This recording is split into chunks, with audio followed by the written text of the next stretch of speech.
Hello, everyone. Um, I'm back.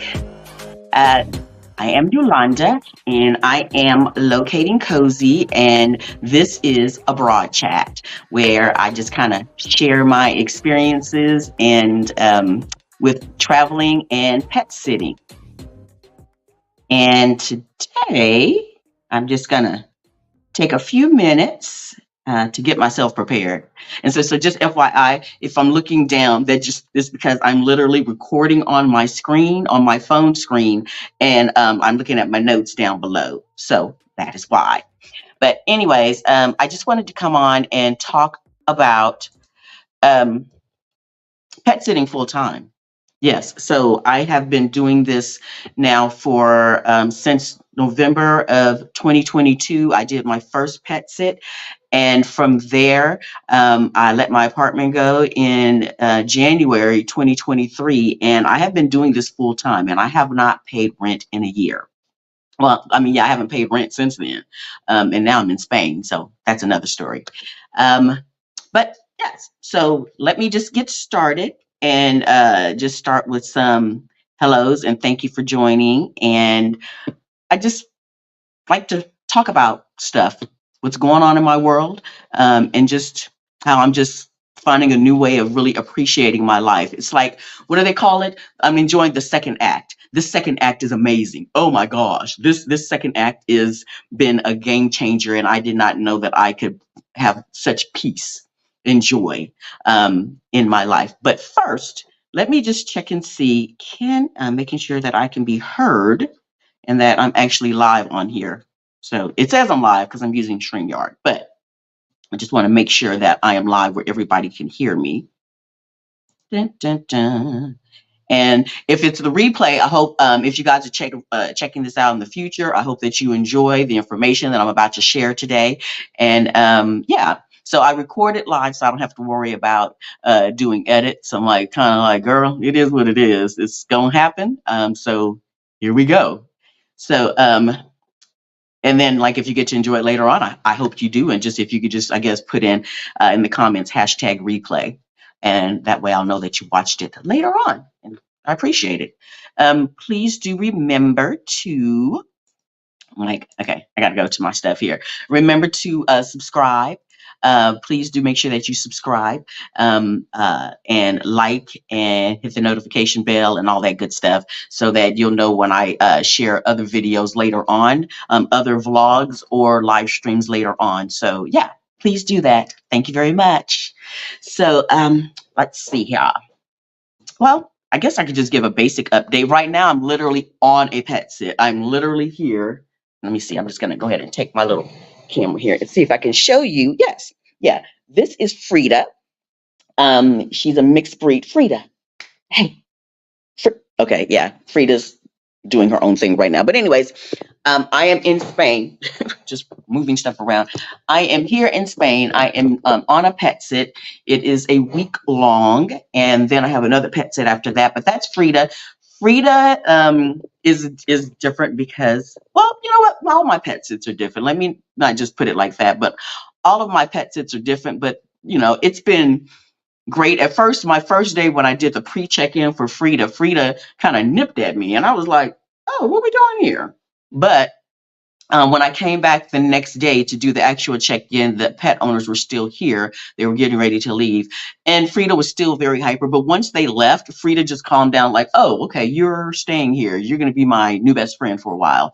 So Frida and I are great. Frida does have to wear shoes or little boots that the owners have whenever she goes outside. I think originally they got the boots because of how hot it gets in Madrid in the summertime, and there's not like there's no grassy knolls close by. There's nothing. There's a park that's close by, but Frida is actually scared of the pigeons.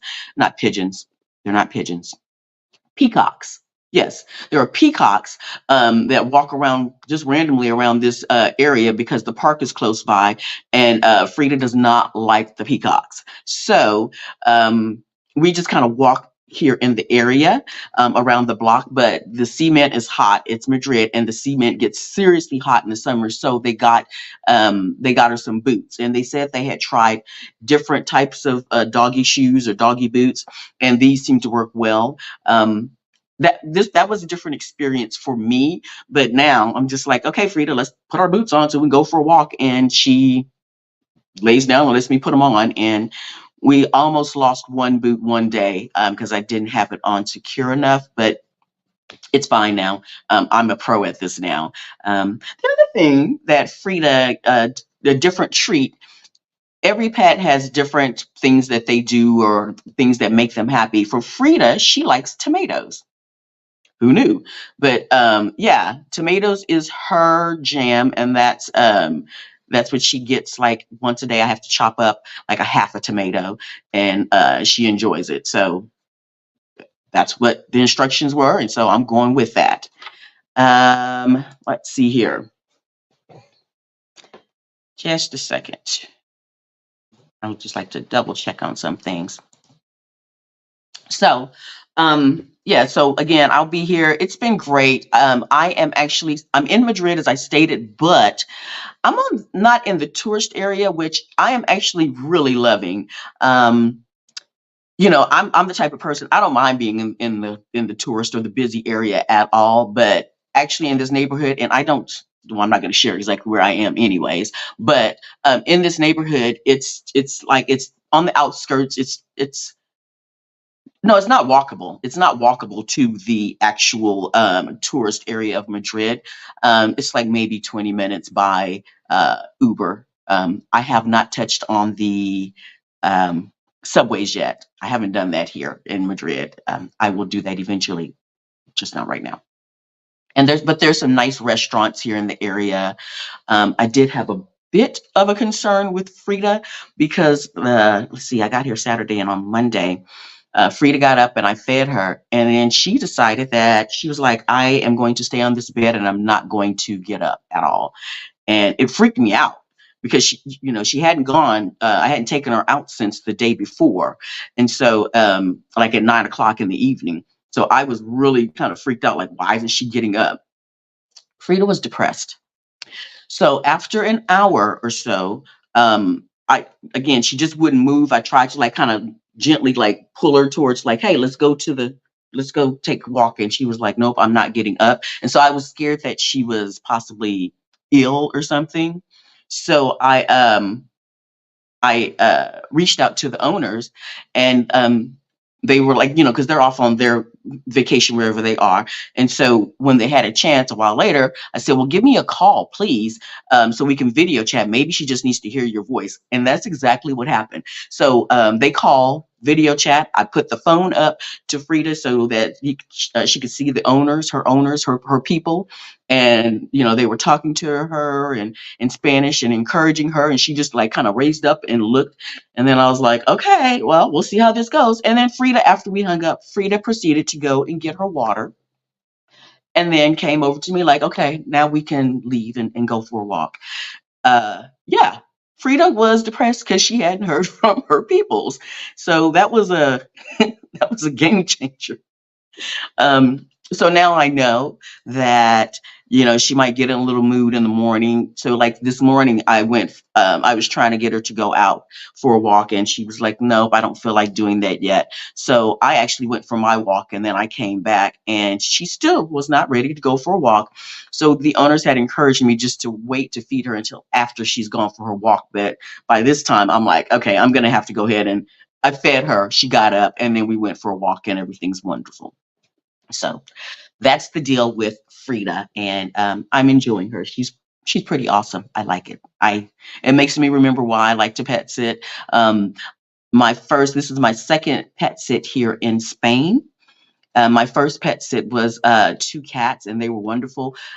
It's easier with two cats, of course, because you don't have to take them out. You do have to, clean their kitty litter and things like that.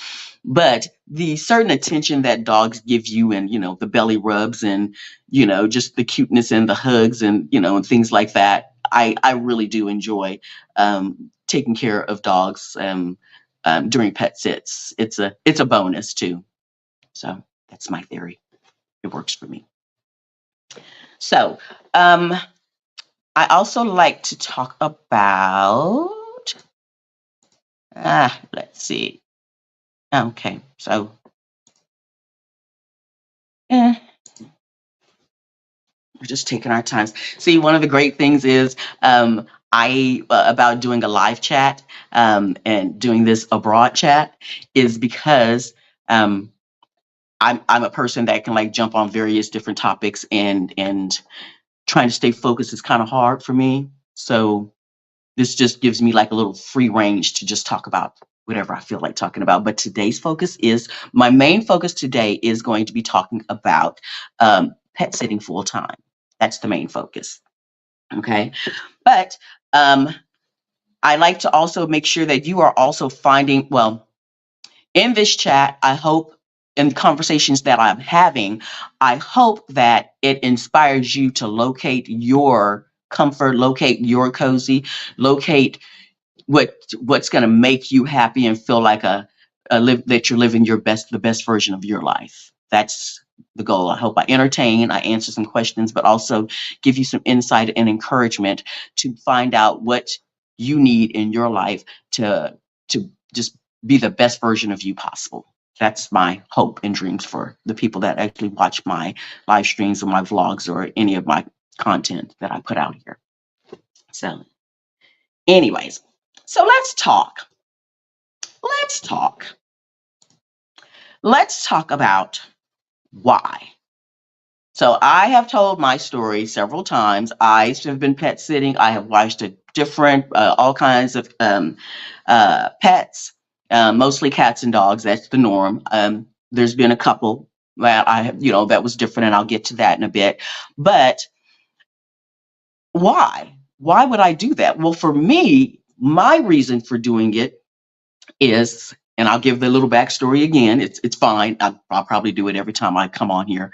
But my brief backstory is, in 2022, I was really trying to figure out, when my lease was getting ready to end. I was living in Dallas, and when my lease was getting ready to end, and I was looking at if I was going to stay in Dallas, renew the lease there, get another apartment in Dallas, or move back to Houston, where I'm from, and get an apartment there. And as I was looking, I was just like, man, rent is crazy. I mean, I've never owned property, and I have no desire to own a home. That's not my mission, but rent is crazy. Like, it has gone up and so much. And as I was looking, I liked the apartments that I was living in. But they just were like, they were next to the Love Field Airport. So it was more industrial. And so it was still a nice, it was still a decent area. Don't get me wrong. And the apartments were nice. I did really, like it. But I just kind of wanted to move. I'm a inner city person. I like to be like close to downtown. And they were like, oh, it's, $2,000 a month. And it'll be like, maybe like my apartment at the time, I think it was 750 square feet. And they were like, well, for 2,000, I was already paying like maybe 1,700. So when I was looking for new apartments, they were like, well, it's 2,000 a month, and the square footage is like 600 square feet. And I'm like, I don't like how that sounds at all. I don't. So I've been working remote since 2018. But I was unable to take that show on the road, or like go someplace else, because well, my job, even though I was remote, they wanted you in this, in the States, but I could have, maybe done some traveling around the US if I wanted to. But also was dealing with some ailing parents and things like that. And then of course, COVID, right? So I just, at that point, when it was time to renew my lease, I was like, all right, let me just do some research. And upon my research, that's when I came across information from, I can't remember if it was Adelia, Picky Girl Travels first, or Stephanie Perry, or Rashid. I'm not sure, but I came across the Exodus Summit. And then I started hearing about this pet sitting, and I started like going down the rabbit hole with Stephanie Perry and her talk about pet sitting. And I'm like, what is this world? So with that, that's when I started doing the research. I did my first pet sit Thanksgiving 2022. I went back to my home city of Houston and did a pet sit while I was visiting family. And from there, I was like, I can do this. I really can do this. Now, I will say this. I'm happy that I found Trusted House Sitters. I'm happy that I found out about this platform, but it hurt my soul because earlier that year I had a cat. Well, if I have a dog and well, let me just go back. I had a cat and a dog. Okay. Um, and earlier that year in June, I went to Hawaii with some family, and I paid a pet sitter at their home, and I literally paid. I want to say for my cat and dog, I paid like maybe $600, and then a few months later, I found out about Trusted House Sitters. So it hurt my soul a little bit to find out about this wonderful world of pet sitting in exchange for lodging. After I paid so much money, and that wasn't the only time that I paid to have somebody take care of my pets, but it was that was the last time, and that was the most expensive, was to pay like $600. But I paid it happily to make sure that my pets were well taken care of. Now, since then, my dear grandcat Atlas has passed away, and right now, so if anybody just is like, well, where's your dog at? Do you bring your dog? No, I don't bring my dog with me right now. When I decided to go on this journey of trying to figure out what was going to work best or what kind of changes I wanted to make in my life and taking my job on the road. During that time, one of my sisters, bless her heart, who lives in North Carolina, said, if you can get your dog here, I will take care of her while you are on your mission to find out what your next chapter will be. And so I really appreciated her making this easier, because there was a concern. I was like, what am I going to do with my dog?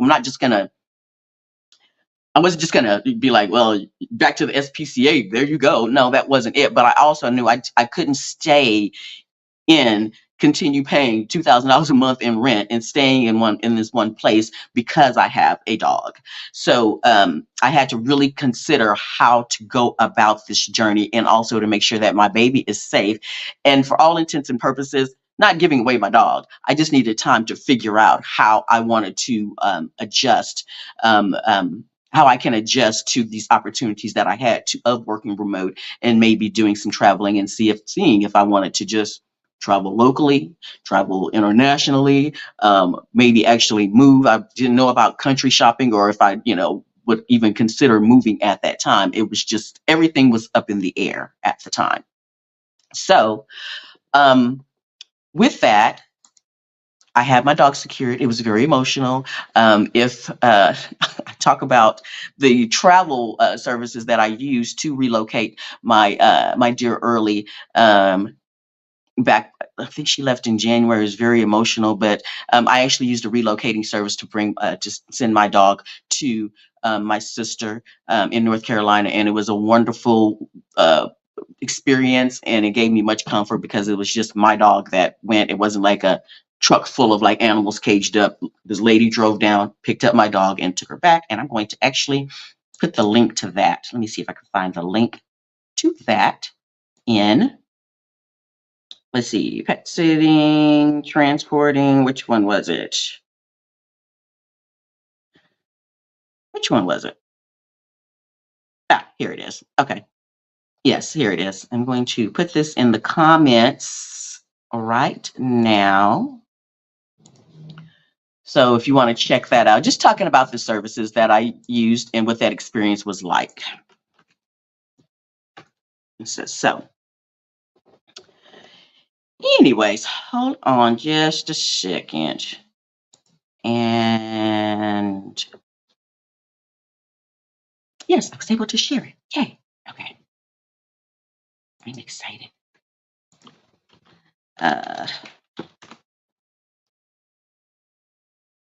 And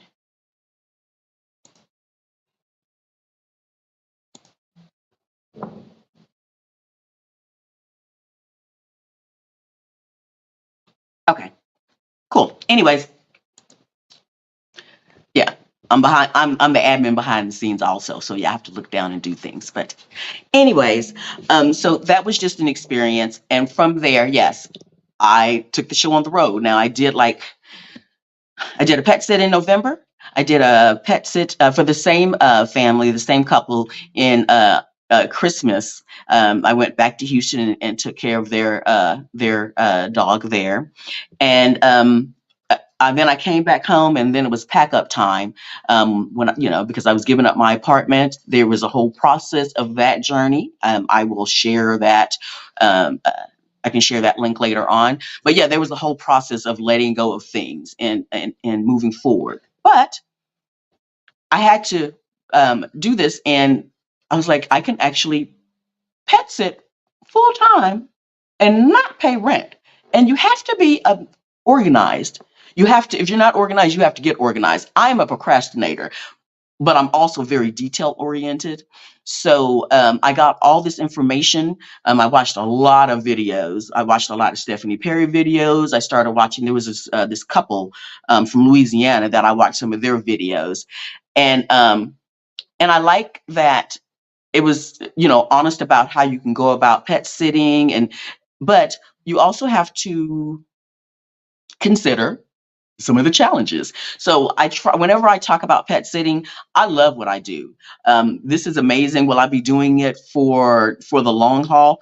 No, I mean, probably, not full time. No, because I do plan on getting a flat on apartment here in Spain. So I will not just be pet sitting to find a place to stay, but I do enjoy it just because, like right now, I don't need pet sitting right now. The pet sit that I'm on, I'm not here for a place to stay. I have a place to stay. I'm staying with my daughter in Zaragoza. But I still want to be able to get out, enjoy. I've come to Madrid. I want to be able to go out, and I'm going to be meeting up with some people here, and it's still free lodging, and I get to enjoy some travel time. So, yeah, if I'm traveling, my preference is to do a pet sit. Not always, but yeah, right now this is great, and it gives my daughter and her family some. I get to step away from that because it's a 3 bedroom. But yeah, I also want to give them their space and their time. Yeah, there's no complaints, but yeah, I want to be able to that they can enjoy their home and me get out of the way sometime. Yeah. So with that, let me see. Let's start going down the list. All right. So I have an outline, and hopefully I will hit on all the points, right? Or all the things that I can think of that you might be kind of curious about. So the number one thing that I would like for you guys to consider is, why do you want to even think about pet sitting? Just why? There's there could be various reasons why you want to pet sit. Is it just for, like, maybe you just want to have a staycation? Maybe it's just you just want to get away for a few days in your own city. You're like, oh, I don't really want to travel, but I'd like to go stay someplace else that's nice, and be able to take care of some pets. Make sure. Let me just back up and say this. So I had a good friend of mine that was really, really just like in awe of what I do, of Pet City. She's like, girl, because of course people see, like, I post some pictures and they're like, you're just living this wonderful, glamorous life. I would love to do that, but do I really have to take care of the pets? I was like, if there's pets in the house, yes, yes, dear, you do. You have to take care of the pets. She's just heard some of the stories that I've shared. Like, I had my first experience where I had to actually inject insulin into one of the dogs back in December. And she's like, oh, no, I couldn't do that. It's like, well, then your mission probably wouldn't be to pet sit. Okay. And I'll get back on that because there's other options. But yeah, don't sign up for pet sitting if you're like, do I really have to touch the animals? That's Pet sitting is not your mission. Okay. Um, you may not have actually, like, I'll say, you may not have ever taken care of a rabbit, but you have to be open to taking care of a rabbit if you sign up for a pet sit where there's a rabbit that needs to be taken care of. um, I would not advise anyone to think about pet sitting and be like, well, I guess I'll take the dog out for a walk, or I guess I'll try to change the kitty litter. It's not your mission. It just is not. Okay, so, but if your reasons for possibly pet sitting is you don't mind there are different levels of house sitting, but I'm specifically talking about pet sitting right now. Maybe you just want to be able to stay someplace and take care of pets, and you need lodging for, like I said, maybe it's just a in town stay. Like you just want to get away from the week for the weekend, and maybe you just want to go to someplace else for the weekend and just get away, but it's in town. There are pet sits that are local where many people do this. I met a young lady. I don't know, probably about a year ago. We were pet sitting right across the street from each other. She was the usual pet sitter for the lady that I was taking care of her dog, but she actually had a commitment to take care of the dog that was right across the street. So that's when the lady brought me in. But I was talking to this young lady, and she actually lives at home. Now, she was through Rover. She was using Rover. I don't use Rover because I'm a traveling pet sitter, and Rover is not conducive to a pet sitter that travels around. Rover is like if you are in one specific area. Then Rover, if you want to be a pet sitter and get paid, that can work for you. That's not my mission. I like to bounce around, and I like to, like, even when I was in Texas, I went from Houston to Austin to Dallas and did my pet sits, and I like that. But her thing was she was in college and she was living at home with her parents, and she just wanted to get away. She appreciated that she was able to stay home, but she also wanted to get away and have her own space. So she would actually do pet sits pretty regularly where she was staying at people's houses just so she could have her own space and her parents would have their own space sometimes. So they weren't like overwhelming each other. And then, yeah, she was just in this one particular area, it's like North Houston. She had a good amount of clientele just in that area. So it can work if you want to do Rover and get paid. For those you do get paid for pet sits when you do that, but usually you have to be in a very localized area. Um, so you can do pet sits for income. Again, that's my focus has been on trusted house sitters, but yes, there is good money in pet sitting. I am not very well versed. I do now have some clients that, well, back in the States, have some clients that paid, and they were like, yes, please, yes, we need your services. And so I have been paid for it before in the States, but some people do it full time, and it's a very lucrative business. You have to know your worth. I'm not going to go deep on that conversation because, again, if you're getting paid, it's usually in a localized area. I said if I did ever come back to the States, I would be like getting paid to like go around and pet sit whenever possible. So again, let's go back. Why do you want to pet sit? Maybe you want to just do it because you want to secure a place for some vacation travel. Maybe you are a person that is actually like either vacation travel or like the couple in, I gotta find their name, the couple from Louisiana that was pet sitting, just going around country. So you hear about people that are just discovering America and driving around the entire US and just really thoroughly enjoying it. And they have like their RVs or they just have their cars or something like that. And then they'll get pet sits when they get settled, like say they want to stay in I don't know, Utah for like a week. Then they will actually, before they even start their travel to Utah, they will sit down and look at and see what pet sits are available in Utah. And I'm just giving a broad example. But they will look and see what pet sits might be available that can go along their travel plans so that they would have nice lodging to stay at and take care of people's pets while the pet owners are gone. And that allows to decrease the amount of expenses related to traveling, whether you're traveling just in country or abroad. It can greatly reduce your. The dog has a tracker on, and so it's going off. Okay, so that's why I'm looking. I'm like, what is that buzzing sound? Yeah, the dog has a tracker on, and it's kind of going off. Okay.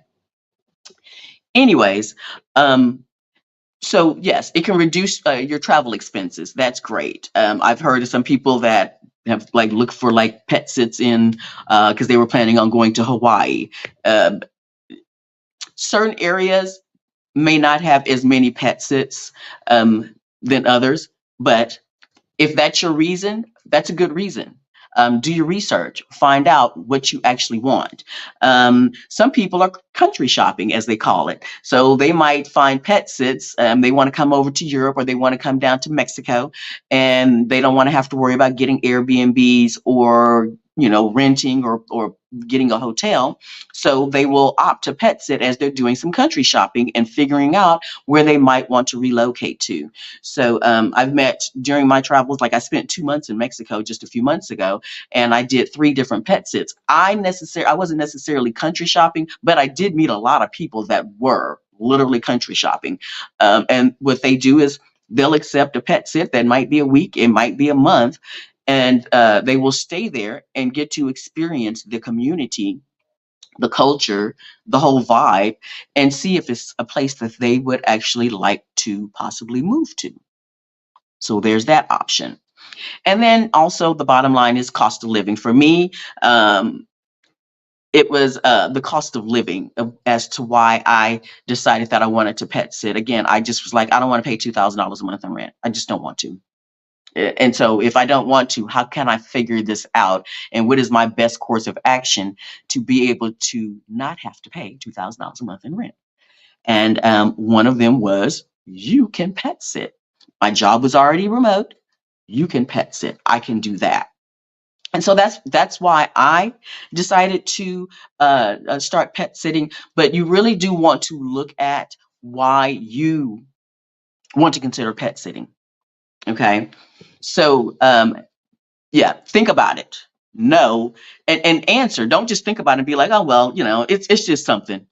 Really, truly, anything that I'm presenting today, please do really think about it and not just blow it off, because it's going to help enhance your experience with this whole journey of pet sitting. And I also want to say, not everybody is meant to do pet sits. So with that, yeah, not everybody is meant to do pet sits. Now, on Trusted House Sitters, which is how I roll, for the most part, I know that there are house sits, like no pets, like you're taking care of the house, maybe you're just taking care of the plants. That is very possible. You have to be diligent with your notifications and your ongoing research or checking listings for wherever you might want to be. But there are pet sits, or excuse me, house sits that don't include any pets.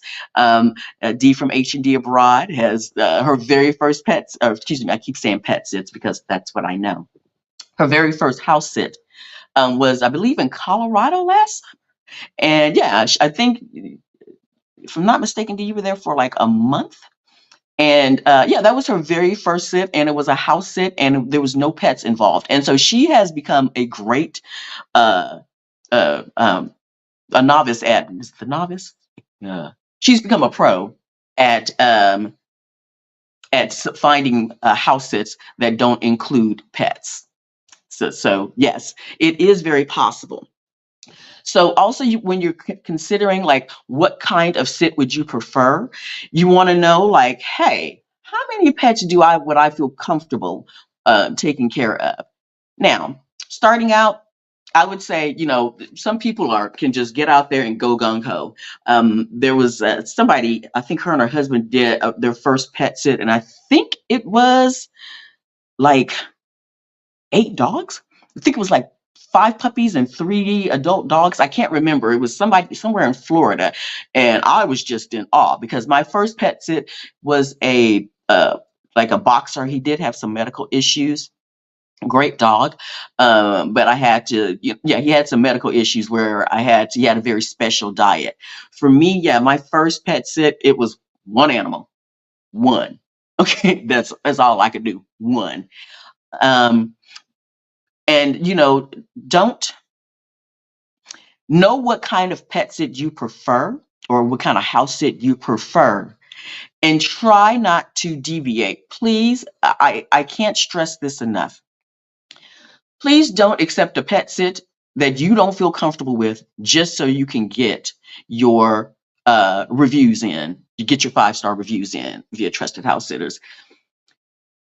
There might be a new experience that you are open to, But I would say if something leaves you feeling like, girl, no, that's too much, there will be the right pet sit that will come for you. The one that you're meant to be on. I've heard so many times, and not saying that is always bad, but I just feel for some people that I see that may accept a pet sit just to get that review, and it's something that they truly, truly felt like this is a lot. This lady is, or this person is putting me through a bit more, or this dog's personality. And not saying that the pet owner didn't maybe give the heads up of the dog's personality or the cat's or whatever the situation that the pet sitter might be coming into. But sometimes we're just like, oh, we just got to get that first sit, we just have to get that first sit, and end up accepting a sit that was not something that you needed in your life. Because the thing is this: if you accept a sit that you really felt like was not meant for you and you accept it, it can put you completely off of doing pet sits in the future. And that's something that you want to avoid. You want this to be a good, positive experience, as far as taking care of someone else's pets, taking care of someone else's home, things like that. So you want it to be a good, positive experience. And if you go into a situation where you're just like, kind of like, I guess I'll accept this one. Instead of, you may not get that 5 star because you're just like, your energy is different when you know that it's something that's not really right for you. It's just my opinion. Okay. But know the number of pets that you want. Know if you are open to different animals. Um, and like on Trusted House Sitters platform, they have it where they're like, would you be open to a horse? To take care of a horse? Would you be open to, taking care of a snake? Yeah, that happens. Kind of, again, even though you may not have experience with certain, well, horses. Yeah, I think you need to have some experience taking care of a horse. But like if it's a rabbit, I've taken care of hermit crabs. I don't know if they were alive or what. The owners assured me that they were alive, but I swear they never moved. I never saw them eat anything, but I did what I was supposed to do. My best experience in pet sitting that I've had so far is when I took care of 2 turtles. It was and I will post the link. I did like my year-end review of PetSits at the end of the year, and yeah, one of my best pet sit experiences was taking care of 2 turtles. They were just had the biggest personality. It was so wonderful. I'm going to see if I can put the link in here. Yeah, here we go. Dun, dun, dun, dun. Let's see. This is part 2 because I guess I should have like put part 1 on here. Well, anyways, here's part 2. I'm putting on part 2 right now. Yeah, if I can get it right. It's not doing it. Okay, let's see. Yeah, okay. So, yeah, that's not working right. The link is not there. Hopefully you can click on the link easily. I hope so. Yeah.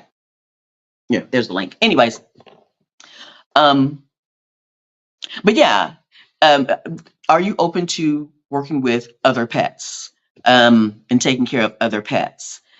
Another thing to consider is location. Location, location, location. So here's the deal. I don't do mountainsides. I don't do countries and off the grid kind of things. But those type of pet sits are available for you. For people that want to go someplace remote or have some beautiful mountainside hilltop view or something like that. That's great. And those options are out there. For me, I am an inner city person. I like to be in the middle of the city, if at all possible. Right now, this is like I'm in Madrid. It's very much in the city, but yeah, the closer in the middle of everything. That's me. That's what I love. I also appreciate, but I also make no mistake. I do appreciate like smaller towns. Well, not small, yeah, smaller towns. Like I've done PetSit's beachside. I like beachside, wonderful locations and things like that. I just like to be able to have the access to get into the city. So when I say that, yeah, I have to be inner city, I like that. But as long as the distance to get into the main area is easy access for me, then yes, I will accept it. So I've done like, beach sits or where, yeah, I just had to take a little Uber or walk downhill or something like that. I had a month-long pet sit in Puerto Vallarta where it was mountainside and, it had this gorgeous view and it was Christmas time and then um, New Year's Eve and just completely all along the coast. I could see the fireworks. It was a beautiful experience. And also it was kind of remote. But I was able to either get an Uber or just walk down that steep ass mountain hill whenever I needed to. And it was great. It was easy access. And I met a bunch of wonderful people in Puerto Vallarta. But I did say for me, if I did another pet sit in Puerto Vallarta, it would have to be like more into the city and not mountaintop again. That was a little bit too much for me, but appreciated it. It was beautiful. I was blessed to be able to have that experience. No complaints about that part. But again, know what works for you. Um, and yeah, and of course, always be open minded, but also know what works for you and what your comfort levels are, especially when you're starting out. Okay, very important. There are options on um, trusted house sitters to say that you want to sit like if you're a couple. If you're a married couple or just well, if you're a couple, it doesn't matter if you're married. If you're a couple, if you're coming like maybe as sisters or two friends that are going to be doing the sit together, that is an option there. Um, not every pet owner wants two people in the home, but there are quite a few pet sits, especially in the like more remote or mountainside or countryside regions where they want you. They're like, no, we have to have a couple because you are not necessarily off the grid, but if you're not close enough into town, and there's like some that have been like little resorts or compounds or whatever, they don't want you there by yourself, so they prefer a couple or they prefer two people to be there. So those are options. My daughter last year, my daughter that lives here in Spain didn't want to be here during the summer because it gets so hot. And so her and her husband, and at the time, my granddaughter, who was a year and a half at the time. Yeah, she was a year and a half at the time. They went to London for 6 weeks and did a pet sit in London for 6 weeks. So there are pet sits out there where you can include, or you can do it with someone else, or bring a family member, or bring a child. But you have to disclose that. Don't wait until the day of the sit and then be like, oh yeah, some other people are coming over too and gonna hang out with me. Don't do that. Um, if you have a child, whether make sure that that's in your profile. So for me, what I do is, like, now that I'm here in Spain and I'm going to be pet sitting, I have pictures with my daughter and my granddaughter on there. But what I say in the profile is, sometimes I would like to I would like for my daughter to come with me. This is not for all pet sits. It's something in my profile basically that acknowledges that, yes, if there's a pet sit that is child friendly, I would, let me know, or I will let you know, or ask you. I will ask the owners. There was one that I just did in Barcelona. There was two cats, and I did ask during the interview. I did ask the owner if I could bring my daughter and granddaughter, and she said, well, no, she didn't want any babies around. She's like, maybe if the child was like 5 or 6, it would be okay, but not like a baby. I was like, okay, and that's fair enough. That's fine. And my daughter was like, can I come? And I was like, nope, you can't. Sure can. Okay, with all the love in the world, you can't come. This is me, myself, and me, and it was just fine. So the big takeaway from that is, please make sure that you have open discussion with during the interview process. Have open discussion with the owner to find out what they are, if they are comfortable with having um, other people in the home. Um, when you're doing your letter, so here's the thing, because it's not very important, it's not my goal to necessarily bring my daughter and granddaughter on my pet sits. I don't mention it in my letter, in my application letter. Um, I will talk to them when I talk to them during the interview. That's when I'll bring it up. Now, during your application letter, I would suggest that you do say like, if the listing already says family friendly or something like that, then I would definitely let them know in the letter that you actually send to them when you're applying that, hey, like me and my granddaughter, if she was like older or whatever, like say that you have like a 7-year-old, or your 2 children will be coming with you and what their ages are and that they're responsible. I would definitely say that and mention that in the application that you do, but we'll get back to that. So that's where we are so far. Like knowing what kind of sit that you would prefer. If you want house sit only, if you want only 1 or 2 pets, are you open to um, new animal that you haven't worked with before or taken care of before? Figuring out what location would make you happy before you start doing your research. It's kind of good just to have these things in mind before you start going through those listings, because let me tell you something. You get in there and go start going through the listings on Trusted House Sitters or other platforms, you will go down a rabbit hole and be like, oh, because you'll see the house first and not consider all the other things that you have to consider, like the number of pets or where it is. You'll see the house and be like, that's where I want to be, period. So before you start going into the deep dive as far as um, looking and trying to find listings, know what you want, know logistically. Are you okay with going someplace where it might be snowing? Are you okay with going someplace where it might be really hot outside? Hence, Madrid in, I don't know, August, September. I have to make sure that there is AC in the house, not just one little room, like AC in the house. And I have to make sure that there's an elevator if necessary, if it's not on the first or ground floor. Okay. So these are things before you start searching that I would suggest that you consider. So I hope this is helpful so far. All right. This is going to be a long, I'm just going to say it right now. This is going to be a long live. So enjoy. If you can't watch it now, or you can't enjoy the live right now, do enjoy the replay later on. But this is a lot of information that I want to share. And yeah, enjoy it later on if you have to. But right now, I do thank you for coming to the live and letting me share my insight about pet sitting full time. So, oh, I know what I wanted to say, and this is not on my list. So let's see here. I do want to say this because people have asked me this. They're like, you pet sit full time and you don't pay rent. How are you doing that? Like, what do you do in between pet sits? So here's the deal. In when I'm in Texas, or when I was in Texas, I had my oldest daughter. I have 3 daughters. I have my oldest daughter lives in Houston. And then I also have one of my best friends. She had a 2-bedroom that before I started this whole journey, gave her my apartment. I did make sure, I was like, so, hey, if I do this, can you let me stay with you in between times during, down times of not having a pet sit?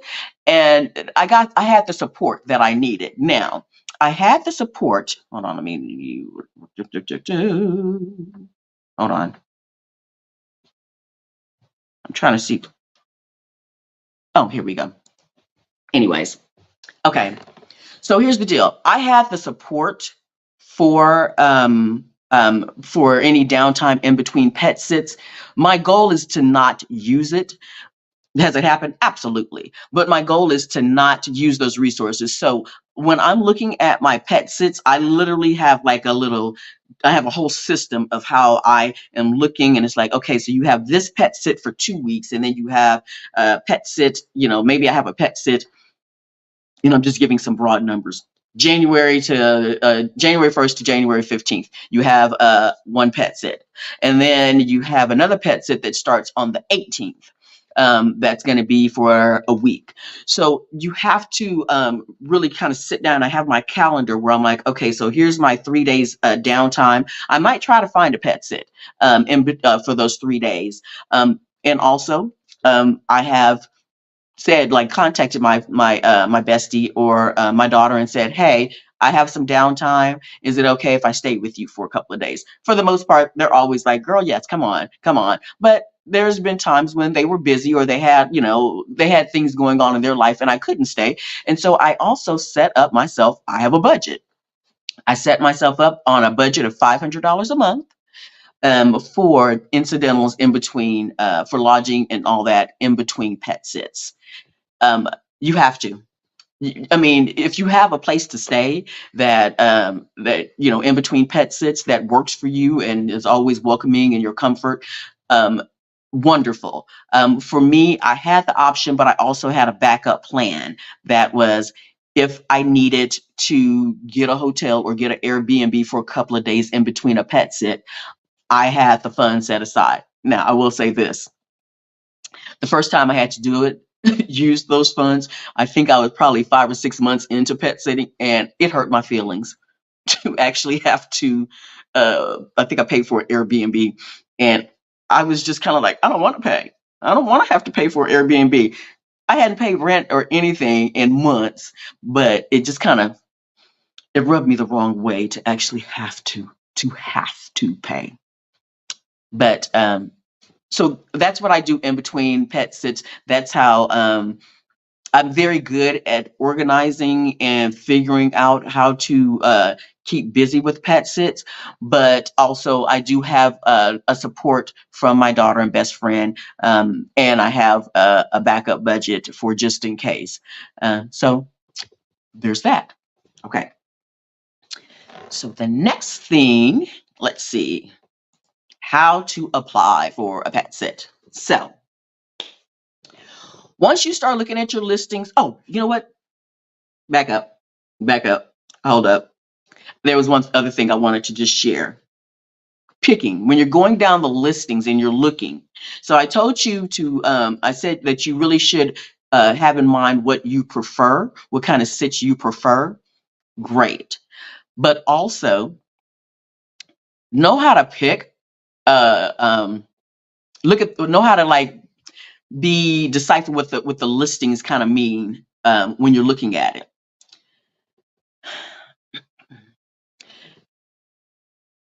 I'm trying to, you know what, it just is what it is.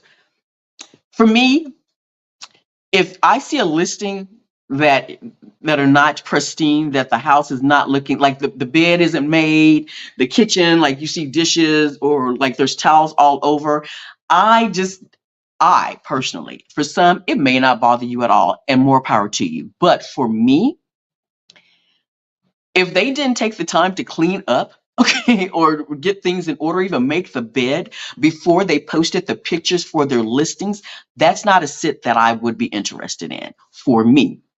For others, it may not bother you at all. But for me, that is not a sit that I would be interested in if I'm seeing that the pictures that they are sharing, that they're trying to entice you to come and take care of their home and their pets while they are away, it makes me question. So that's one. The other thing is I I understand that not everybody is tech savvy, and I have just a smidgen of some kind of insight into technology. But dim pictures for me makes me feel like it's everything is not clear. It's like a metaphor for me. Everything is not quite clear. It's not. It's you don't have to have the like a mansion house, a mansion or anything like that. But I want a good, clear picture. It take the picture. Don't take the picture at night, okay, and not turn the lights on, okay. You know, a good, clear picture makes the vision of the upcoming pet sit clear for me. This is just me, but yes, it gives me better some insight Okay. Um, the other thing, oh yeah, pictures of only the outside. Don't do it. Don't do it. I have learned this the hard way because even though I'm giving this insight right now, and I've been doing this for a while, I have, even in my experience, like maybe 20 pet sits in, I was, there was like I didn't realize that there was more outside pictures than inside. And I think, if I'm not mistaken, this particular, I did the application, and I think it was something in the, during the actual video chat interview. And I was like, "Oh, can you show me my home?" She's like, "Well, the pictures are posted up on the site." And I'm like, "But they're all outside." And so we talked, and yeah, I think I declined that one after the interview. I was like, "Yeah, no, I don't think this is going to work. I'm going to go in another direction." But yeah, if you see nothing but a bunch of pictures outside, it could be a beautiful swimming pool outside. But if I can't see, if you don't post any pictures from of the inside, um, then that's a concern for me. There are some people that have pictures like they're in the middle of remodeling or they just moved into their home, and that's fine. I like when I see that they are acknowledging, like, these are not the most recent pictures. Like, we just moved in here or we're in the middle of remodeling. I like the transparency that a lot of listings will have, that they're like, hey, the house looks a little mess. Like, there was one pet sit that I went on, it was 3 cats, and there was like a little hole in the wall. It was a nice house, but they had like a little hole in the wall where one of the cats would go and hide. So when I'm going up the stairs, like, you see this little hole, I guess there was some kind of damage or something that happened. But they were very transparent with me about this. So it wasn't like I was walking into something and like, well, what is all this? What's going on here? So yes, be aware of that. And yeah, if you are doing an interview and they don't want to just, I mean, some people like show you like every nook and cranny during the video chat interview.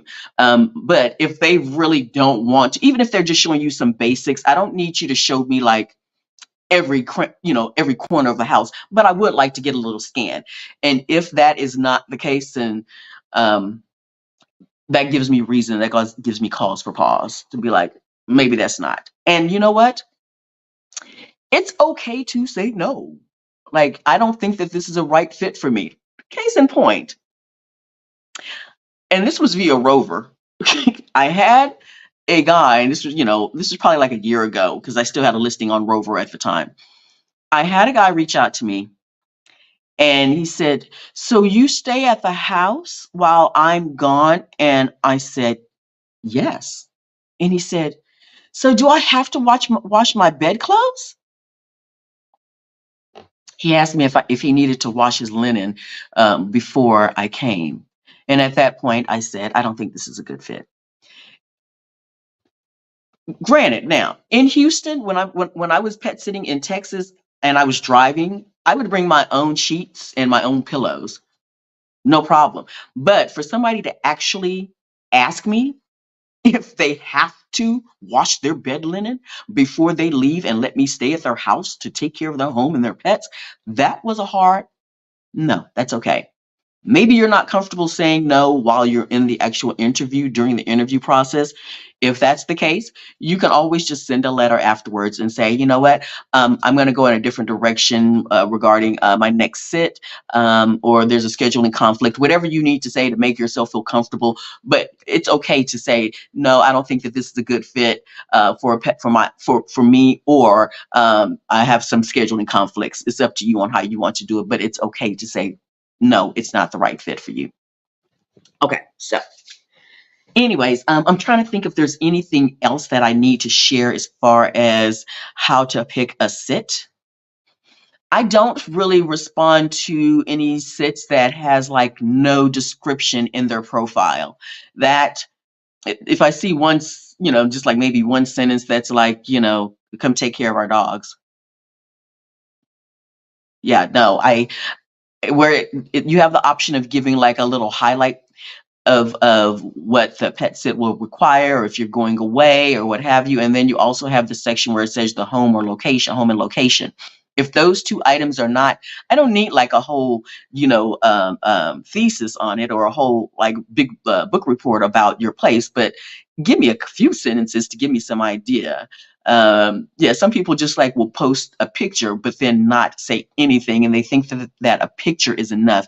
And for me, it is not. I need some insight. I really do need some insight. Okay, so applying for the sit. Um, I when I started, I got Stephanie Perry's template letter, but which was amazing. And then you just kind of zhuzh it up to fit your personality. So that's what I did. One Whenever I'm applying for a sit, I make sure that I actually like hello, like Donna. I'm just giving random names here. Hi, Donna. I would love to take care of Marley and Gusto in May while you're on vacation. I start with that. I start with making sure that that I'm speaking to them. And then also I'm actually referencing the pets. Now, if there's 5 or 6 pets, I will say your pets because I've actually done two sits, I believe, with like more than 3 pets. And I will, if it's more than that, or like it was like a hermit crabs and turtles and all that, I didn't list off all the pets. But for the most part, if it's like maybe 1 to 2 or maybe 3 pets, I list the pets' names. And then from there, I will, state to the fact, let me bring up my letter. I'm not going to show it. I'm going on to my trusted house sitters, and I'm just going to look at what I usually say. So, and hold on.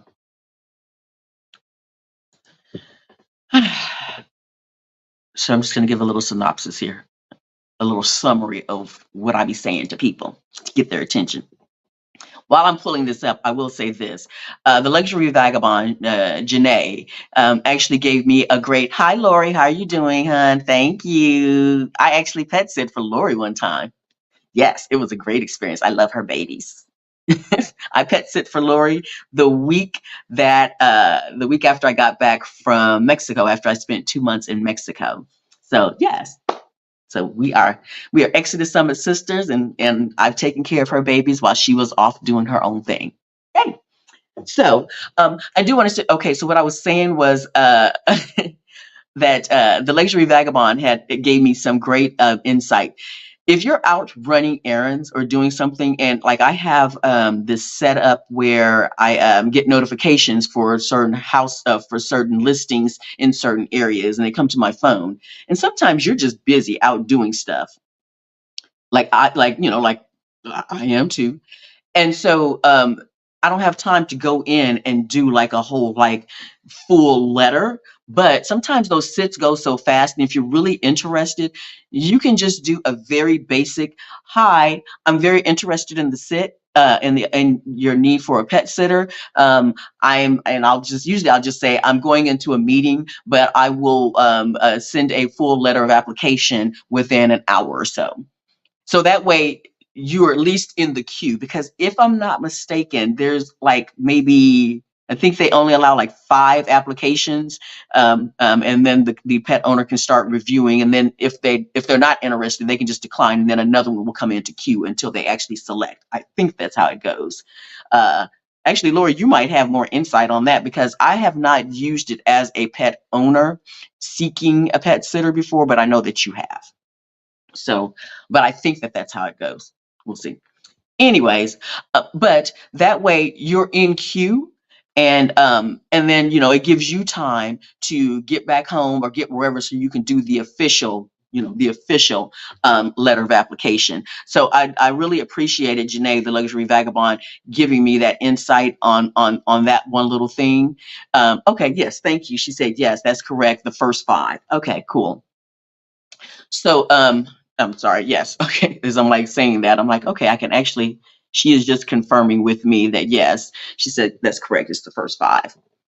So yeah, that's a way to do it. Now, let me kind of just give a little synopsis of what I say, my smooth talk. So I'll say again, hope you're doing well. I would love to be considered to take care of, I'm just going to say Marley and Gusto in June. And then I give a little story about me. I'll say, like for me right now, I'm sharing that I just moved to Spain. And my home base is going to be here it's going to be in Zaragoza, but I still want to enjoy traveling around. So just giving a little bit of insight about what your current situation is, whether like I'm just getting away or I'm going to visit family in the area and just wanted to um, uh, find the option to pet sit and have my own accommodations. It might be that yes, I travel across America, or you just wanted to get away and come to that city. There's oh geez, I know that there's a couple of people within the group that actually have just this urge that they're like, I have to hit all the states, so all the states in America. So they are pet sitting all across America, hitting every state, and you can say that. You can let them know that's what my mission is. um, I have found, well, let me finish the letter first. So another thing is that I do mention now, but when I what I mention now is that I have great reviews on Trusted House Sitters. Um, if that is not the case, and maybe that you're new, maybe your application or part can say, I am new to this, but I have been taking care of pets and for family and friends for a long time. I know that when you do sign up with Trusted House Sitters, you have that where you can request like 3 references or some references from people that you have cared for their pets. You can include that and just say, I have references. Please do check those.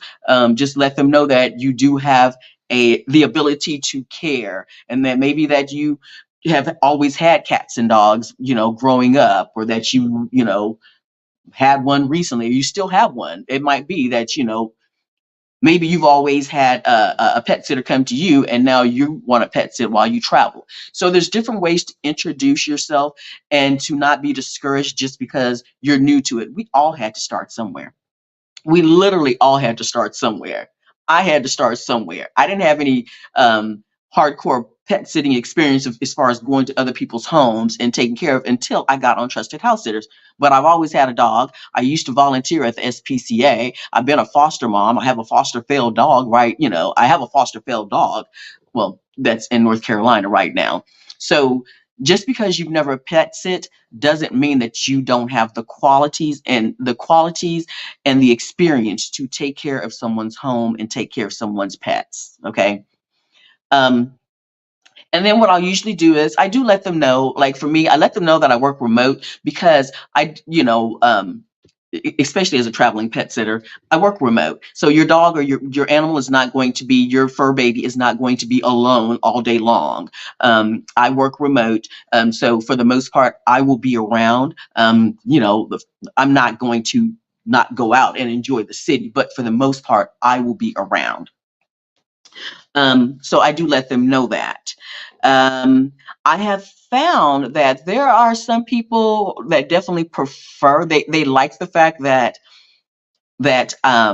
they like the fact that I'm a little bit more mature, and I'm not necessarily like in Texas. They really appreciated that I was already from Texas, so they were like, um, I wasn't trying to like go out at night and be out and discover, like, be out all day long for 8 hours trying to discover the city.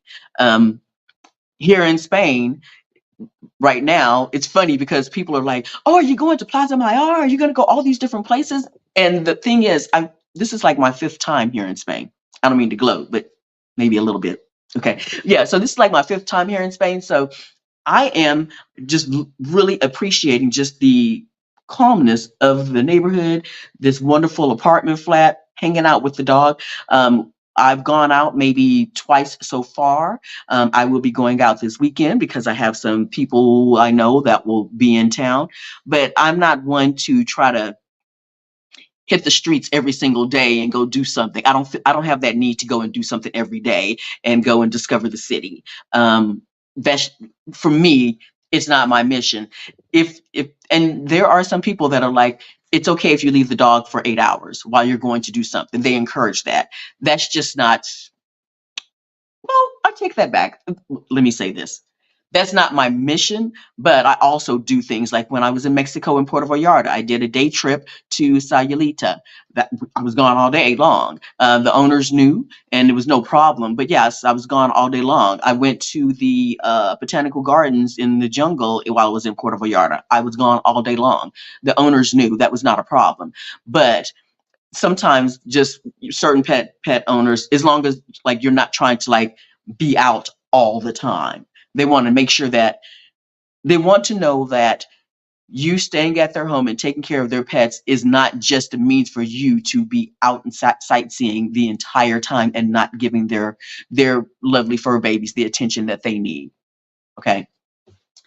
So let me just go back and say at the end, I always close with, I'd love to do a video chat with you so we can talk and see if if we might be a good fit for me to take care of your home. Remember this, you are not just, the pet owner is not just interviewing you, you're interviewing the pet owner also. You're interviewing for a potential situation that you will be going into also. So it's an even, yeah, it's even. It's not like, oh, the pet owner is up here and she might want me to come in. That's not how it is. It is even. There's a mutual respect and expectation on both parts that you should be expecting overall. I am not the caretaker, the maid, or anything like that. I will make sure that I leave your house in the same condition that you left it in. I mean, if I come in and it's just a hot mess, then I might have to do some cleaning if I'm going to stay there. But for the most part, I'm going to leave your home in the same condition, if not better, than what I left it in. I'm not trying to come there to have some big party and hang out and destroy your home. But also, I'm not your maid. I had one uh, pet sitting homeowner last year that right before, when I got there an hour before she was leaving, she said, oh, and she had like these three Shih Tzu dogs, and one cat. And she said, oh, you'll need to bathe them weekly. They had long hair. One had just gotten shaved. They had long hair. Well, you'll need to bathe them. So you can just like get in your underwear and get in the shower and just bathe them every week. And I was like, I'm not doing that. You have a groomer. What is going on? Why would you? And then she said, because it was pollen season, it was like spring, I think it was March. And she said, and she had this beautiful, it was a very beautiful, cool, funky, eclectic home. And and so she said, I need you to get the leaf blower and make sure that you blow the pollen off of this deck outside. And I was like, you have not seen me. You don't know if I can work a leaf blower, which I can't. It's what the last time I tried, it was not a pretty sight. So yeah, that was like a big no, I'm not doing that. And how dare you tell me about it like an hour before you are leaving? And so anyways, yeah. So just understand that you are providing a service and they are providing their home, and it is a bartering service, but it is not a servitude. It is not, even if they were paying, still understand that you're providing a service, and this is not like I need you to clean the windows or do this house maintenance and can you paint the fence while you're here? No, we're not doing that. So when you are actually doing the interview and talking with them or planning that, just have that in mind that again, you're equals. Okay. So anyways, that's the gist of my letter. And I just say I'm looking forward to hearing from you. From there, it's a wait and see game. Really? So here's the deal. Some of us, because I belong to different groups, as we're supporting each other and cheering each other on with our pet sitting journeys. And some people will get really, really upset. We get in our feelings. And I'm going to say this, even now, I will get rejected, or they won't, or maybe the application that I submitted, the owner just doesn't respond. And I get in my feelings. And I'm like, oh, how dare you? It's been a week. It's been, well, maybe it's been 2 days. It's been a week. I see that you read it. It shows in Trusted House Sitters on the platform that if you read it, the letter, and nothing. And I can get in my feelings. And so I share with you this. Try not to. The thing is, life is happening all around the world. just because somebody read something, it's not necessarily that they were just being rude or they don't have social skills or manners or whatever. It could just be that life is happening for them too right now. And, you get sidetracked. Things are happening with all the best intentions. They may have had plans that just fell through. They may have had somebody that just passed away, or had somebody that got sick, or they may have somebody like I've seen people post a listing, and then maybe the neighbor said, "Oh, I can take care of the pet," or whatever. Or they have somebody that usually takes care of the pet. Maybe there's another house sitter on this platform, or pet sitter on this platform, that usually does the pet sitting for them. And maybe they just came through, and maybe they just forgot to actually maybe come in and reply, or just take the listing down. So, you know, I know it's easier said than done to accept, to not feel discouraged when you haven't, like, maybe that application that you put in doesn't come through, or they don't respond. I understand that. I also understand the rejection, that feeling of rejection.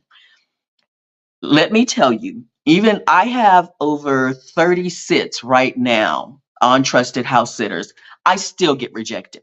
And I mean, I will get rejected and not even get a reason why. It was just like, decline. I'm sorry it didn't work out for you. That, I get the little generic thing from Trusted House Sitters saying, sorry it didn't work out for you. Next time it'll be good. And I'm like, well, this person didn't even say why they rejected me. So I'm like, I have over 30 experiences. Again, we all have to start somewhere, but even the most seasoned pet sitters still gets rejected, or gets, what do they call it? Ghosted. Like, they just disappear. They just don't reply at all. It's hard not to internalize that, but do try your best, and just know what's meant for you is meant for you, and it will happen. You just have to continue to be diligent in your efforts. That's it. Okay. What's meant for you, I say that again, what's meant for you is meant for you. So think about this.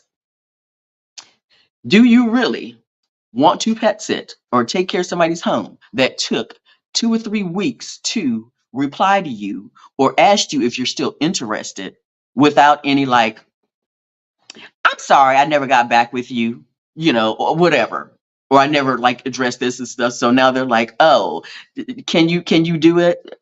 No, no. And it's not about, yeah, maybe it's a little bit of ego, maybe it's a little bit of pride. Like, nah, I don't want to now. But also just thinking, like, overall, I wouldn't want to take care of somebody that the lack of communication. If there's a lack of communication in this first round of trying to talk to, submitting an application, then what would the communication look like when I'm actually taking care of your pet? What would that look like? Would there be like, hey, your pet's sick. Little Buster here is sick, and I have been sending you messages. I'm really concerned. Yeah. So just consider that. I just encourage you just to keep on. It will happen. And once you get that first sit and you have that first experience, and then they slowly just start coming in. They start coming in. Even when I had, like, maybe, I think I had 10 sits. I had 10 pet sits. And the guy, this one guy that I applied, he replied back and he says, well, we need somebody with more experience. I have 10 pet sits. What do you mean? So, as I'm telling you, it's okay. I have to go back and tell myself, um, it wasn't meant for you. I have to tell myself this. So I know it's easier said than done, but I have to tell myself that sometimes, because I'm just like, but I'm the bomb. I'm the best. I'm the best pet sitter. I I got this. I have rave reviews. Who would deny me? It happens. It happens. Okay. Okay. So now, the last part I wanted to talk about was the interview. The interview. So I guess technically at this point, because I have the letter application and then I have a form. I literally have a form. That's my organization skills. Like I'm very like I have to have everything organized, and I have to make sure I'm touching on everything. I should have like some kind of email thing that you guys, like a site that you guys can go to and subscribe to get emails and all that. So I don't have that yet. So I'm just sharing. I'm just fact sharing my experience so far. And so yeah, just maybe one day in the future I'll have something where you have to like get on my email list, but that's not my mission right now. My mission right now, what's been put upon me, is to share my experiences so that you can go forward with your endeavors to try to become a like maybe a full-time pet sitter, and things that you need to look out for. So I'm just here to help, entertain, and help. That's my mission right now. Later on, oh yeah, but yeah, please do still like and subscribe. Wait a minute, let me put this banner on here. Hold on just a second. Where's my banner at? Dun, dun, dun. Yeah, here we go. Yeah, there you go. Okay. Yeah. Make sure that you like and subscribe. Okay. Yes, please do that. Please do that. Very, very important. Yeah, I just want to know that, that this is valuable information. So we are getting ready for the last part. We are getting ready to talk about the interview. The interview. Now, as I'm talking about this right now, I'm sharing the interview part. I'm realizing that there's going to need to be a part two to this, because I have shared with you everything leading up to the pet sit, but I really do also need to share with you what happens during the pet sit, the day before, like your pre-check-in, the things that you can expect. During the pet sit, little things that I do to make sure that the homeowners or the pet owners are, I keep in contact with them. So I'm going to be doing a part two next week. I think I'll be doing that next week. But for now, we're going to finish out this live session with the interview. So when I do the interview, when I schedule, nowadays you have, for the most part, I'm seeing WhatsApp. Now, people have like Google Meets or Zoom or even Skype. WhatsApp, especially, it seems to work just great. You can video call on WhatsApp. It's very easy. And so, yeah, I just have it on my phone, and we exchange phone numbers. Some people are concerned. They're like, so you give your real phone number out for interviews? Yes. I feel like we've both been vetted on, like on Trusted House Sitters, or even if you're doing Rover or whatever, we've both been vetted, provided all the information. And yeah, if we're gonna have to exchange, if you want me to come and stay in your house and take care of your pets, and I have to have a certain level of trust, and they have to have a certain level of trust starting out. Of course, like the homeowners or pet owners, they're not giving out their address during the interview, but this is one of the questions that I do ask. So, anyways, bear with me. So yes, share your phone number and meet up on WhatsApp, or if you want, you can do Google Meet or whatever, and then share your email. That's fine, or just share the link. Just tell them to share the link for the access that they can put in the actual message. I don't have a problem with that. It's never been an issue. I haven't had anybody come back and try to, stalk me or blast me, or or say something negative to me. And if they did, even on WhatsApp with my phone number, I'd block them. So that's that. So I have an Excel form that I created, and if you're in the I think it's Exodus Summit Pet Sitting group. I think I've shared it on there in the WhatsApp group. I've shared it there. Yeah, but here's some of the things that I go over when I'm talking to the owner. Have good lighting. Make sure that they have good lighting. I think I've had one situation where I was like, I can't really see you or whatever stuff, and they were like, and they moved. So like, I don't want the cloak and dagger look. I want to be able to see the person. I want to see how they communicate with me. I want to know, that we're building a bond right now. Okay, we're building a bond because, even though it might be temporary, we're building a little bond so that you will feel comfortable with me coming in your house and staying there, and I will feel comfortable being there. So I need to see you. Okay. Um, Of course, I'm going to ask about the pets. I'm going to ask them, like, you usually already know, but how many pets are there? I get their names, I get their ages. I want to know about their personality. I want to know, and let me just back up and say this. When I'm interviewing, I'm actually doing the same thing what I'm doing now. I'm usually on my phone interviewing, but if I'm looking down, I'm letting them know I have a form that I'm filling out for every interview. And so when I'm looking down, I'm not ignoring you. I'm literally typing things in as we're talking. Okay. So I'm going to find out eating habits. And even though they should be filling out a welcome guide, I still want to ask some questions, to understand the pet's personality. Let's see, I'm going to bring up my form. I'm not going to share it, but I'm just going to, some of the things that I ask. I ask, if it's a dog, are they leash trained? Are they aggressive with other pets or people while they're on the leash, while they're out? Can they go to the dog park? No. If it's no, then okay. Where can I walk them? I've had some dogs that were aggressive towards other dogs or other people, so I had to be very careful about how I walk them, and I had to be able to spot other people or dogs coming, like down the street. So I'm like, okay, let me turn around, let me direct this dog's attention someplace else. Um, the other thing that I'll ask, well, let me just back up and just say this, because I have had two situations in a row where I had dogs that when I was in California, I did a pet sit in Oceanside, and I didn't know about the rabbits, and the dog snatched me up, and so my arm was like kind of, it didn't dislocate, but it was very sore. My shoulder and everything was very sore. And then the next time I think like the next pet sit was in Houston, and this dog was very aggressive with other dogs and some people.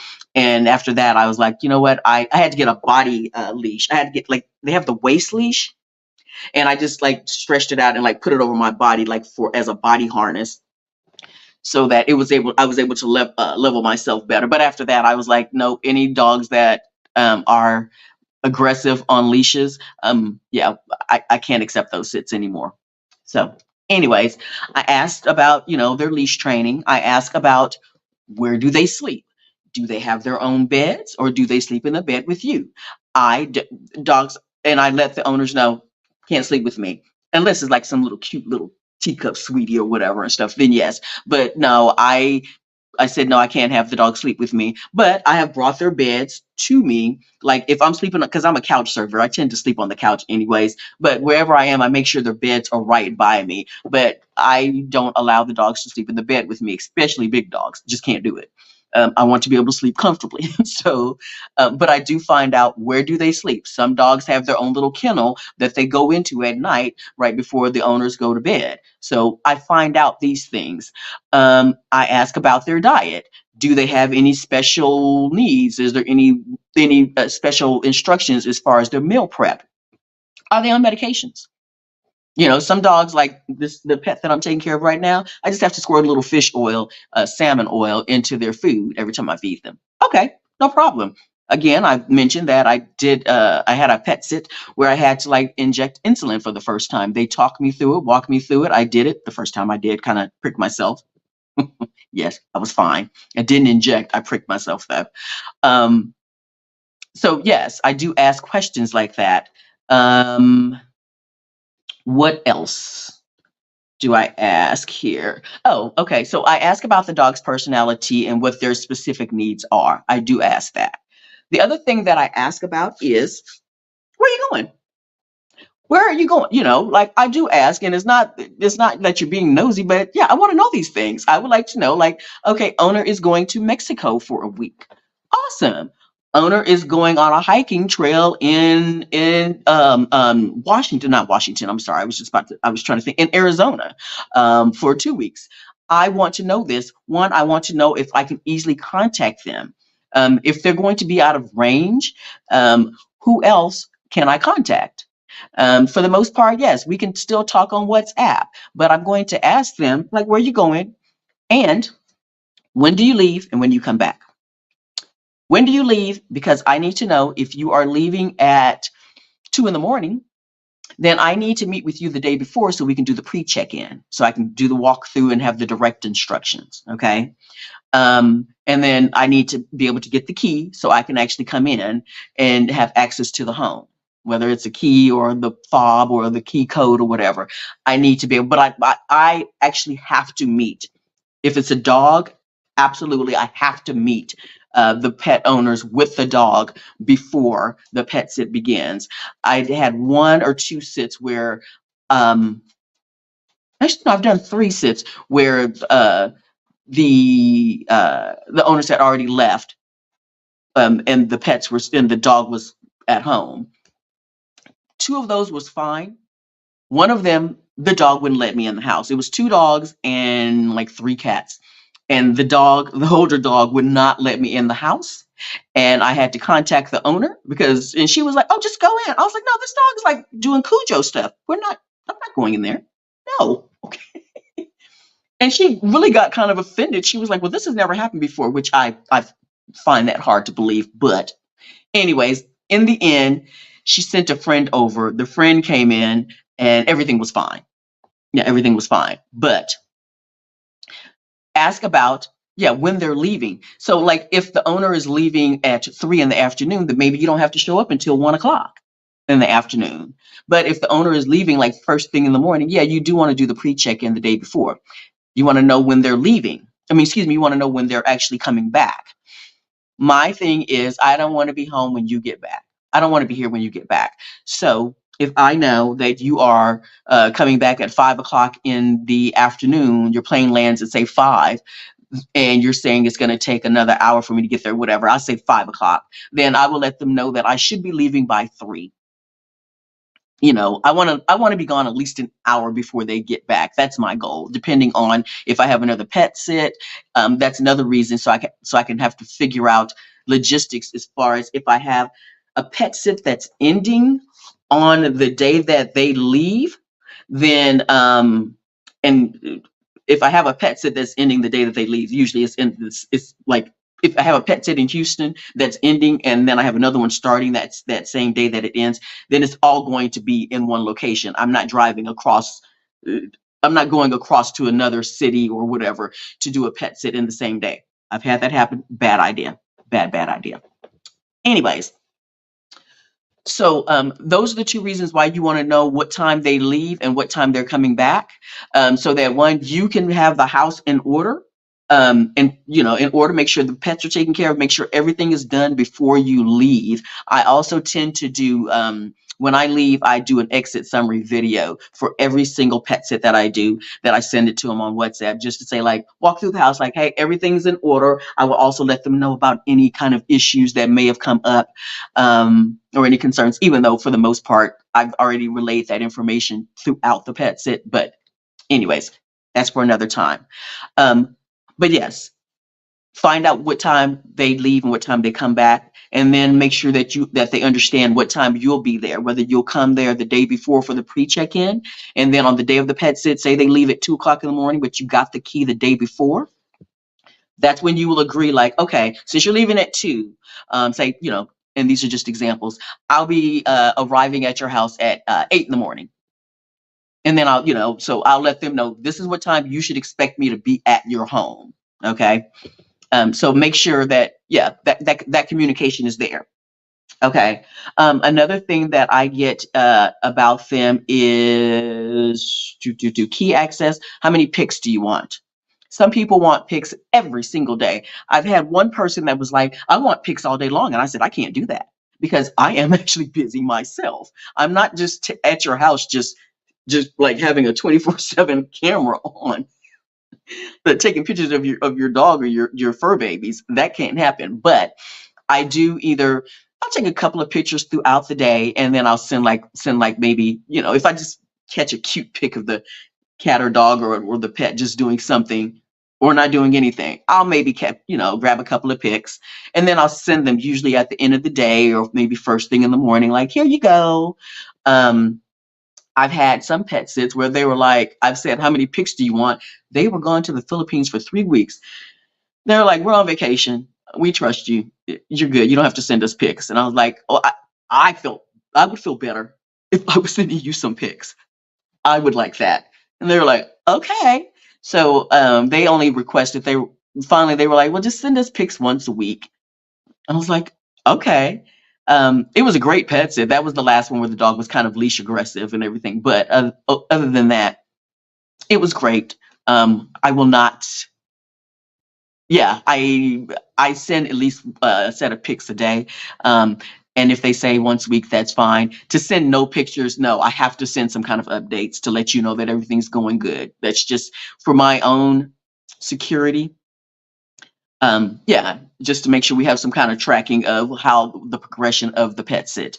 I had one pet sitter who, or excuse me, pet owner that said one of the pet sitters had a full, was into, I guess, um, videography and all that stuff, and she would send like full productions like almost every day. And the pet owner was like, that was just too much. It was just way too much. We don't need a full movie of our dog, like, doing what we see her do all the time. So, anyways, um, I'm trying to think what else. Okay, so yeah, I always ask about what the key access looks like. Is it a fob? Is it a key? Is it a code? Usually, if they say it's like a code, like a 4-digit code, they have to like set up. I'll just give them the last 4 digits of my phone number and say just use that. That's just the suggestion, and it seems to work good, and it's pretty easy, so they don't have to think too hard about, oh, what code can I put in? The last 4 digits of my phone number. We're done. Good. I always ask about cameras in the home. Now, um, for the most part, everybody's always been honest. I had maybe 2 times where they forgot about the camera, like a camera in a particular room. Um, for the most part, they always say where the cameras are outside. And then if there are some cameras in the home, they will let me know, and then they will disconnect, or I will let them know that I'm disconnecting any cameras in the home. Because when I'm in somebody's home, whether it's for, a few days or a month, I'm going to be comfortable in the home and I don't need cameras on. So just, as long as they're agreeing that cameras will be disconnected in the home, inside the home, I'm good to go. No problems.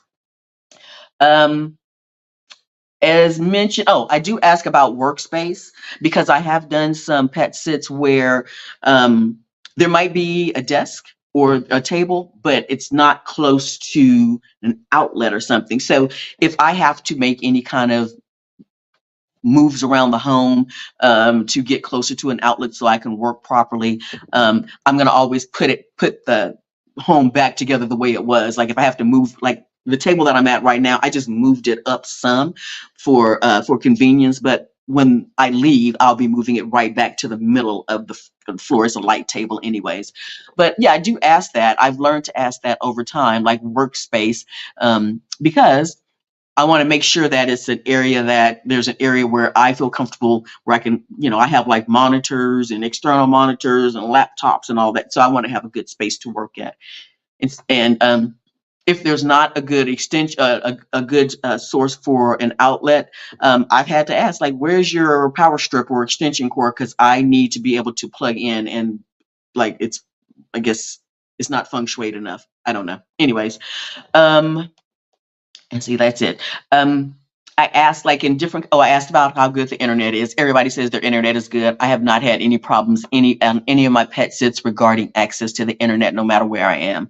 I did a pet sit in Morocco. No problems with the internet. It just is what it is. But I do ask. In Mexico, I asked about the filter, about water, because water in Mexico, you don't want to drink that just straight out the faucet. So I figured out, like, I had water delivered when I was in Puerto Vallarta. There's this guy that they bring up the big water, and I had all the logistics regarding water taken care of or discussed. And okay, so then what else? I also ask about home care. And this is like, do you have plants? Yeah, this is important. I need to know, like, because I really don't want you to come back and all your plants are dead, because I don't have a green thumb at all. Nope, don't have it. But I know how to pour some water in, and maybe like this pet sit here, the lady has plants, and she said if you see any mildew on the inside plants, just put some cinnamon in there. And I was like, okay. And then I realized she had cinnamon sticks, and I've never done this before, so I'm like, what do I do with their cinnamon sticks? How do you do this? So I have to reach out to her. I don't see any mildew right now, but I do need to reach out to her to understand the process because I didn't know to ask that question. So I ask about the plants. I also ask to make sure that there's nobody else in the house. I've interviewed or talked to some people, and maybe even on some of the listings, they'll say like, my roommate lives here, but they travel a lot, so they may or may not be in. That is not for me. There have been some people that are absolutely fine with having somebody else in the house. When I'm pet sitting, I don't want nobody else in the house that I don't know. That just can't do it. I want to be able to feel completely comfortable, and I don't want to have to like go and hide or not be completely comfortable because there's somebody else that may or may not be coming home soon. But ask that question. Find out if there's somebody else, whether, the son can just pop in and come on over anytime. These are things that you want to ask. Um, Cleaning and lawn services. If there's a maid that comes, you need to find that out. If there's a housekeeper that comes and does things and they're not going to cancel and they still want them to come once a week, you need to find that out so you'll know if you need to leave the home or if you need to keep yourself busy in some other way while the house cleaner is there. If there's a lawn service coming, you might need to make sure that you know this, because if they're coming in the backyard and the dogs are in the backyard or there's pets in the backyard, then you want to make sure that you bring in the pets in. So these are things that you definitely want to ask. One of the one of the things that I've started asking, and it seems like the pet owners or homeowners really appreciate this, is the pros and cons of previous experiences, of your previous pet sitting experiences. Um, and I'm not asking for anything, I just want to know, like, was there something with your last pet sitting experiences that stood out as that was really great, or that wasn't cool? Um, One of the times I asked, I found out that the previous pet sitter, because usually the pet owners will say, enjoy whatever's in the house. And I, always kind of sit down, and we'll talk about this on the next live, but enjoy what's in the house. But I always ask, like, or is there anything that you definitely don't want me to touch? Like, I've had somebody say, well, please don't touch the wine. And I'm like, okay, no problem. And they're like, if you need to do laundry, do your laundry, whatever. Well, this person that had pet sitted prior to me took took enjoy, take whatever you need, for your comfort. I guess they were people that went to Sam's, and they came back, and the person had taken like half the pods, the detergent pods, for laundry.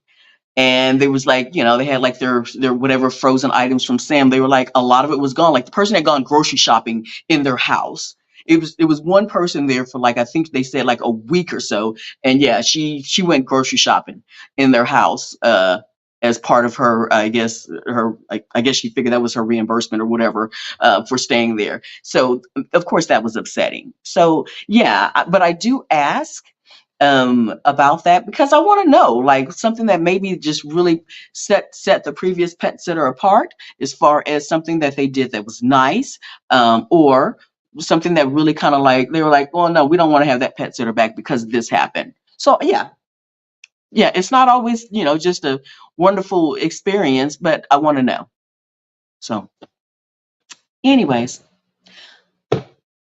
I think that is it. Oh my gosh. Okay, this is a long one, but I feel like this was a lot of great information that I've shared, and I hope that it's something that is that you guys value and appreciate. Again, if you're watching this later on, please just comment that hashtag replay, that so I will know that you're watching it later on and get some insight. Again, I will be doing another one. I thought I was going to be doing another topic next week, but I think I'm going to go ahead and stay with this topic because I feel like it is important to share not just what's leading up to the pet sit, but also sharing some things that happen during the pet sit to make it a better experience for you. So with that, I'm about to go take Miss Frida out for a walk right now, and yeah, I'm trying to see what I'm trying to put up here. So yeah, but I will be here next Wednesday at same time, same bat time, same bat channel, and to share that experience. And I appreciate you guys keeping up with me. And y'all take care. Was it like, subscribe? I'm trying to think. What else do I need to say? I think that's it. Let me see. Okay, and bye, y'all.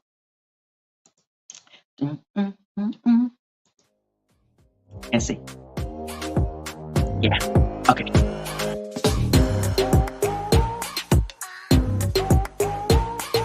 Okay. What else? Up here.